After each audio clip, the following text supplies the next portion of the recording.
Welcome. This is Ren Space. I'm Ren, and this is episode 4. If you haven't watched the previous episode, I'll link it down in the description below. So, the topic for today is the Borden axe murders. Lizzie Andrew Borden was an American woman who was the main suspect of the August 4, 1892 axe murders of her father and her stepmother in Fall River, Massachusetts. Was Lizzie Borden just a sweet Sunday school teacher unfairly blamed? Or did she brutally and methodically murder her family?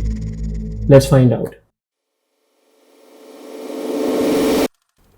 On the morning of August 14th, 1892, Andrew Borden and his wife Abby were murdered in their Fall River, Massachusetts home. Abby was killed first while she was cleaning the guest room. Half an hour later, her husband was killed while sitting on the living room couch. To this day, nobody knows for sure who committed the hideous murders.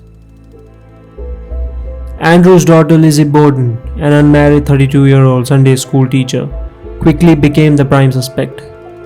Andrew and Sarah Borden lived a normal life. They were relatively well off and they had 2 daughters, Emma and Elizabeth. When their mother passed away, Emma and Lizzie were distraught, but Andrew remarried after 3 years. He and Abby Dorothy Gray tied the knot, and Abby moved into the family home with Emma, Lizzie, and a maid, an Irish immigrant by the name of Bridget Sullivan. The relationship between Abby and her stepdaughters wasn't great. Lizzie was convinced her new stepmother was after her father's money. Tensions were always high in the household. In July 1892, the family had a huge argument, and Lizzie and Emma both left the house to go on a vacation. They both returned home a week before the murders. Instead of going back to the house, Lizzie opted to stay in a rooming house in town for 4 days. During the time Lizzie was away, all the members of the household, including the maid, came down with a mysterious illness. Abby was worried someone had intentionally tried to poison them. On August 3, 1892, John Morse, Lizzie's uncle on her mother's side, visited the house to discuss business matters with Andrew. The Borden house was alive with activity. The eldest Borden daughter, Emma, was away visiting friends. The youngest daughter, Lizzie Borden, slept in.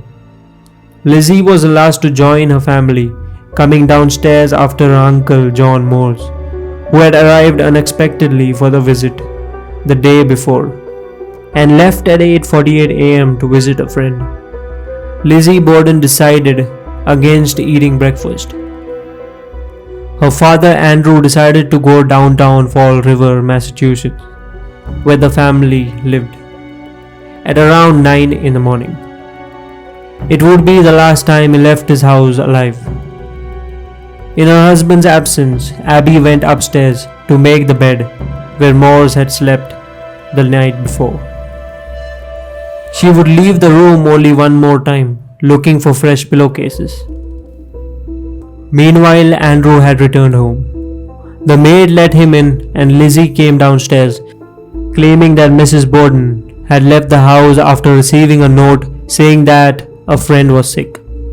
Her father believed the story and retreated to his room, where he would remain for a few minutes before coming back downstairs and settling on a sofa in the seating room.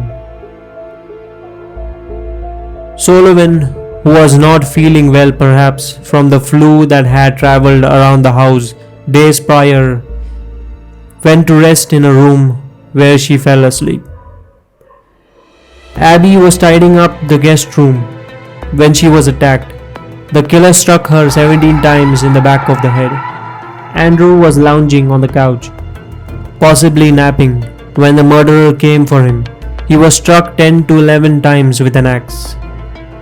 At 11 a.m., Lizzie yelled to the maid, claiming that someone had killed her father. She said someone must have come in and murdered him. Lizzie Borden later said that she found her father dead, sprawled out on the couch and covered in blood. His face was so badly disfigured that he was unrecognizable. According to Sullivan's testimony, during Lizzie Borden's trial, she only awoke when she heard Lizzie screaming that her father was dead. When police came to the house, they asked Lizzie about her actions earlier in the day. Her story changed multiple times, but officers did not press her for the truth. Police officers also did not check Lizzie's clothes for blood. The day after Lizzie was informed she was a suspect, her friend found her ripping up a dress that was, quote, covered in paint, end quote. Later, the officers were criticized for not doing diligent work.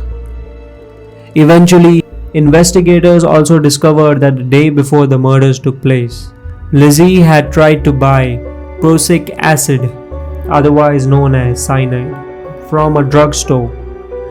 But the clerk said she needed a prescription before she could purchase it.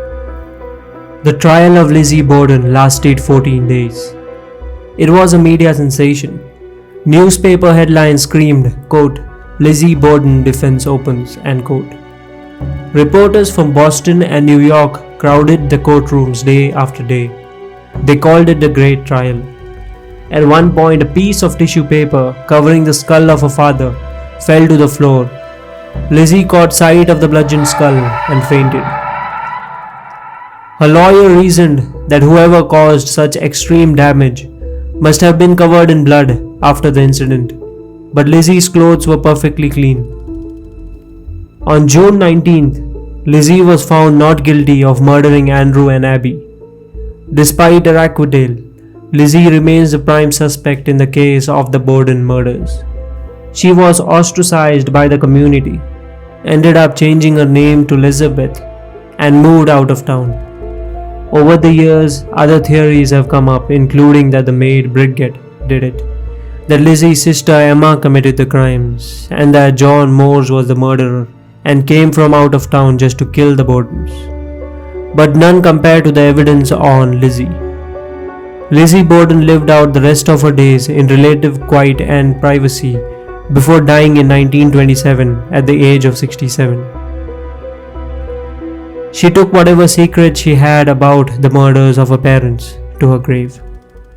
Today, the Borden family home is a bed and breakfast, and people travel from all over to stay in the rooms where Abby and Andrew were brutally murdered. So this brings us to the end of the episode. I hope you guys liked it. If you did, drop a like, do subscribe and turn on the bell for future notifications. I'll see you guys in the next one. Until then, take care, stay safe, and peace.